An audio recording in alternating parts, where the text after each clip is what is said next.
Hello students, in our last video we have discussed tenses.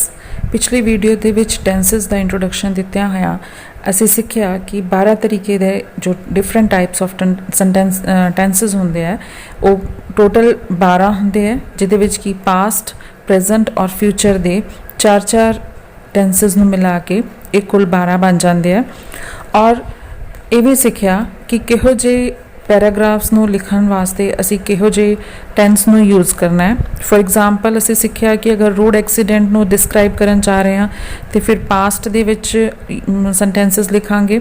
Memorable day in my life, ਕੋਈ ਯਾਦਗਾਰ ਦਿਨ, ਤੇ ਉਹ ਪਾਸਟ ਹੋ ਚੁੱਕਿਆ ਹੈ, ਇਸ ਕਰਕੇ ਪਾਸਟ ਟੈਂਸ ਯੂਜ਼ ਹੋਏਗਾ।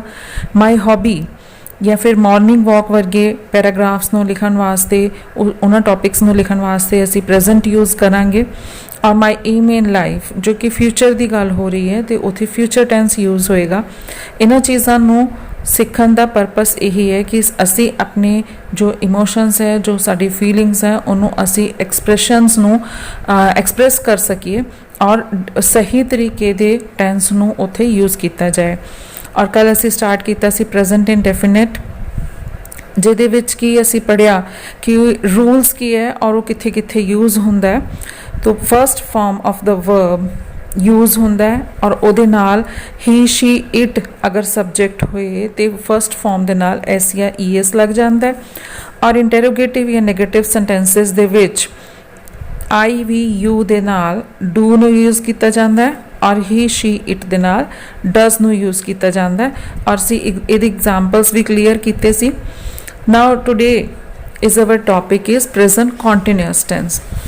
ਪ੍ਰੈਜ਼ੈਂਟ ਕੰਟੀਨਿਊਸ ਟੈਂਸ ਦੇ ਵਿੱਚ ਜੋ ਵੀ ਕੰਮ ਹੋ ਰਿਹਾ ਹੈ, ਐਟ ਪ੍ਰੈਜ਼ੈਂਟ ਚੱਲ ਰਿਹਾ ਹੈ, ਉਹਨਾਂ ਦੇ ਸੈਂਟੈਂਸਸ ਨੂੰ ਲਿਖਣ ਵਾਸਤੇ ਇਸ ਟੈਂਸ ਨੂੰ ਯੂਜ਼ ਕੀਤਾ ਜਾਂਦਾ ਹੈ। ਫॉर एग्जांपल मैं पढ़ रहा हाँ, वो दौड़ रहा है, बच्चा रो रहा है, कोई भी काम जो चल रहा है या हुंदा है, हो रहा, चलता पिया एट प्रेजेंट। और सिंपल है इनू सीखना। कॉन्टीन्यूस का मतलब है लगातार होने वाला, तो प्रेजेंट मतलब वर्तमान की गल हो रही है। और ये अकॉर्डिंग टू रूल्स जो हैल्पिंग वर्ब यूज़ किए जाते हैं वो है इज़, एम और आर। और हुण इत्थे क्लीयर होना ज़रूरी है कि कित्थे एम लगता है, तो तुहानूं सबनों पता है कि एम का यूज़ आई दे नाल हुंदा है, होर किसी दे नाल नहीं। जिथे भी आई वर्ड यूज़ होएगा आई दे नाल एम नूं यूज़ करना है। और ही शी इट ਨੂੰ यूज़ ਦੇ सब्जेक्ट ਦੀ तरह अगर यूज़ कर रहे हैं तो ਉਹਦੇ ਨਾਲ ਹੈਲਪਿੰਗ ਵਰਬ ਇਜ਼ ਲੱਗੇਗਾ। ਹੀ ਸ਼ੀ ਇਟ ਦੇ ਨਾਲ ਕਦੀ ਵੀ ਐਮ ਜਾਂ ਆਰ ਨਹੀਂ ਲੱਗਦਾ। ਸੇਮ ਵੇ ਵੀ ਯੂ ਦੇ ਨਾਲ ਆਰ ਨੂੰ यूज़ करांगे। सिंपल है, अगर सिंगुलर की तरह मन्निया जाए कि अगर सिंगुलर है तो इज़ लगावांगे और प्लूरल है तो फिर आर लगावांगे। और आई सिंगुलर है बट उत्थे एम नूं यूज़ करांगे। तो हुण असीं देखना है कि इस टेंस की वरतों कित्थे कित्थे हुंदी है, सिर्फ लगातार चलण वाले काम दे लई या किसी होर जगह लई भी। तो एक मोटी जी गल असीं सिੱਖਦੇ ਹਾਂ कि हाँ जो काम चलता पिया, जो काम हो रहा ਉਹਦੇ ਲਈ ਅਸੀਂ प्रेजेंट कंटीन्यूअस यूज़ करते हैं। लेकिन अज असीं वो चीज़ां भी सिखांगे कि इस तो अलावा भी असीं प्रेजेंट कंटीन्यूअस नूं कित्थे कित्थे यूज़ कर रहे हैं। Where we can use present continuous tense. So see the first example, for an action happening now, ਉਹ ਕੰਮ ਜੋ ਕਿ ਹੁਣੇ ਹੋ ਰਿਹਾ ਹੈ, ਵਰਤਮਾਨ ਦੇ ਵਿੱਚ ਚੱਲਦਾ ਪਿਆ ਹੈ, ਉਸ ਐਕਸ਼ਨ ਨੂੰ ਐਕਸਪ੍ਰੈਸ ਕਰਨ ਵਾਸਤੇ ਪ੍ਰੈਜ਼ੈਂਟ ਕੰਟੀਨਿਊਅਸ ਯੂਜ਼ ਹੁੰਦਾ ਹੈ। ਇਟ ਇਜ਼ ਰੇਨਿੰਗ, ਬਾਰਿਸ਼ ਹੋ ਰਹੀ ਹੈ ਤੇ ਬਾਰਿਸ਼ ਚੱਲਦੀ ਪਈ ਹੈ, ਜੇ ਰੁਕੀ ਨਹੀਂ ਹੈ ਜਾਂ ਪਾਸਟ ਦੀ ਗੱਲ ਨਹੀਂ ਹੈ। ਐਟ ਪ੍ਰੈਜ਼ੈਂਟ ਬਾਰਿਸ਼ ਹੋ ਰਹੀ ਹੈ, it is raining. He is swimming in the pool, ਉਹ ਪੂਲ ਦੇ ਵਿੱਚ तालाब ਦੇ ਵਿੱਚ तैर रहा है। एट प्रेजेंट एक एक्शन हो रहा है। Action happening now the category ਦੇ ਵਿੱਚ ਇਹ सेंटेंसेस है। सेकेंड देखिए, for an action about the time, ठीक है टाइम ਦੀ ਗੱਲ हो रही है लेकिन वो ज़रूरी नहीं है कि इस समय ही हो रहा है। For example it is not necessary that at the moment of speaking कि गल करन दे टाइम ही वो एक्शन हो रहा है, ये भी ज़रूरी नहीं है। किवें जिस तरीके एग्जाम्पल देखिए, he is teaching in a college, वो कॉलेज विच पढ़ा रहा है। इसका मतलब ये नहीं है कि वो हुण भी एट प्रेजेंट भी वो पढ़ा रहा है या रात नूं आपां गल कर रहे हैं तो रात नूं पढ़ा रहा है। नो, इट मीनस दैट वो पढ़ा रहा है मीनस पढ़ाता है कॉलेज दे विच, और उस एक्शन नू जो कि एट प्रेजेंट नहीं हो रहा उन्होंने भी डिस्क्राइब करने वास्ते प्रेजेंट कॉन्टीन्यूअस नू यूज़ किया जाता है। See the next example, I am writing a book these days.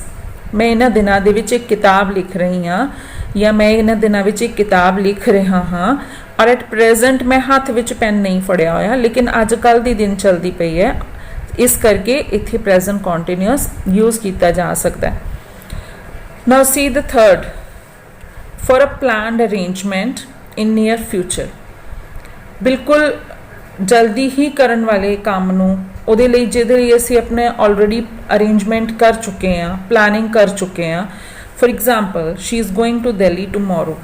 वो जा रही है, कल जा रही है, नॉट टुडे। वो अज हुण इस टाइम दिल्ली नहीं तुरी हुई है, लेकिन वो कल जा रही है, वो कल दिल्ली जा रही है। इस तरह की प्लानिंग ਲਈ भी प्रेजेंट कॉन्टीन्यूअस का इस्तेमाल होता है।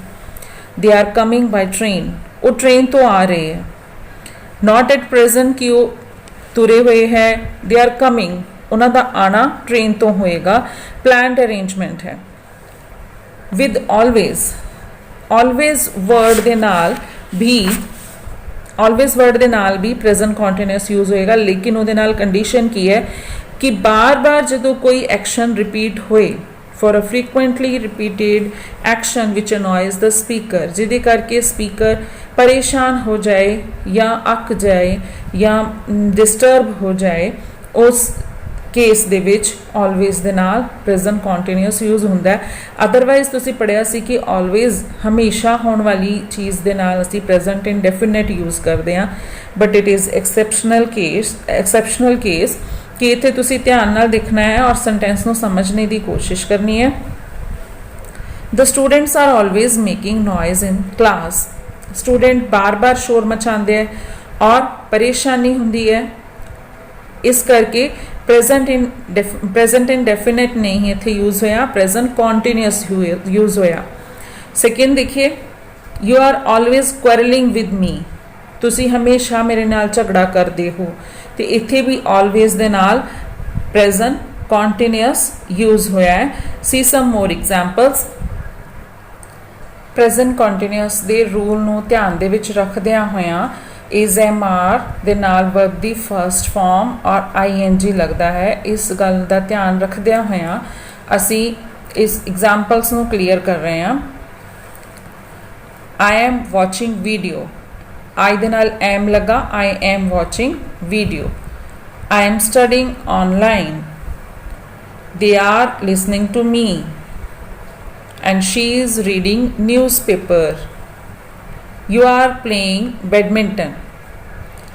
हुणे 5 सेंटेंस दिते हैं। मैं वीडियो वॉच करदा पिया हाँ, एट प्रेजेंट करदा पिया, मैं ऑनलाइन स्टडी कर रहा हाँ, वो मैनू सुन रहे हैं, and she is reading newspaper, वो न्यूज़पेपर पढ़ रही है, तुसी बैडमिंटन खेल रहे हो। सारा एक काम जो है वो एट प्रेजेंट हो रहा है।